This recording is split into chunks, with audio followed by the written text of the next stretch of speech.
Olá! Dia desses eu dei uma entrevista e uma das perguntas era como e por que surgiu a ideia da Casa do Escritor? Quando foi que me deu esse clique para criar a Casa do Escritor? E eu vou te contar agora essa história que começou há exatamente 6 anos, em 2015.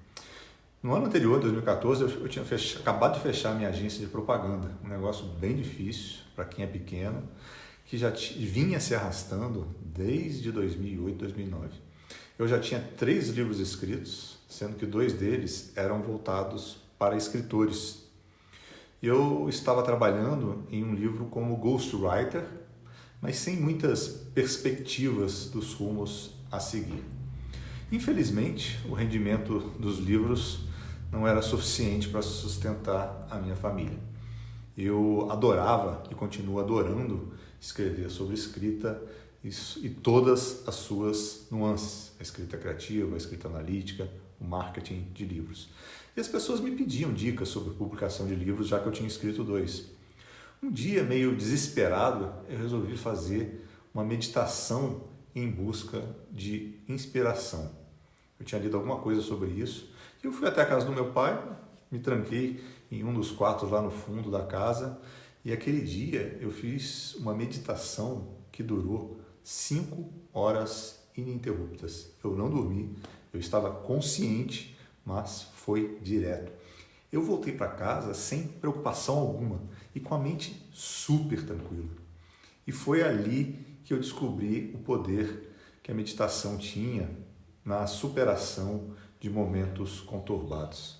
Para quem nunca estudou Vedanta, a nossa mente ela é como o mar. Nós temos os pensamentos, que são como as ondas, às vezes calmas, muitas vezes revoltas, mas que não param. As ondas estão sempre em movimento e assim funcionam com os nossos pensamentos.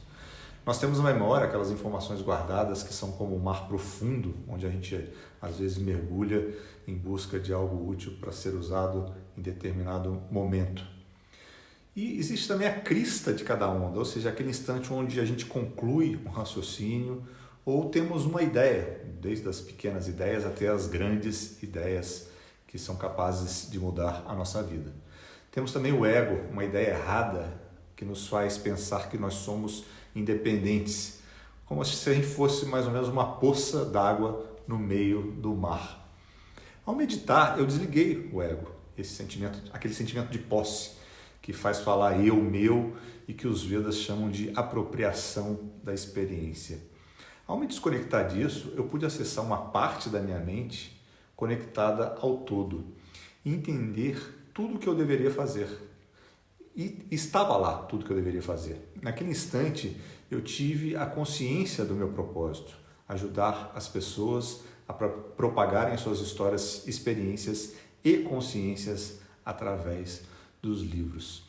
E uma crista de onda me soprou, Casa do Escritor, que eu deveria dar consultoria e prestar serviços para quem, como eu, estava a fim de publicar um livro e não tinha a menor ideia do que fazer ou que caminho seguir. Ou já tinha até penado na busca por editoras ou gastado os tubos, com publicações absurdas, sem a mínima chance de obter retorno e o pior, sem respostas. E foi assim que começou, primeiro com 2 autores, no ano seguinte já foram 13 e hoje a Casa do Escritor já é a soma de 121 autores independentes.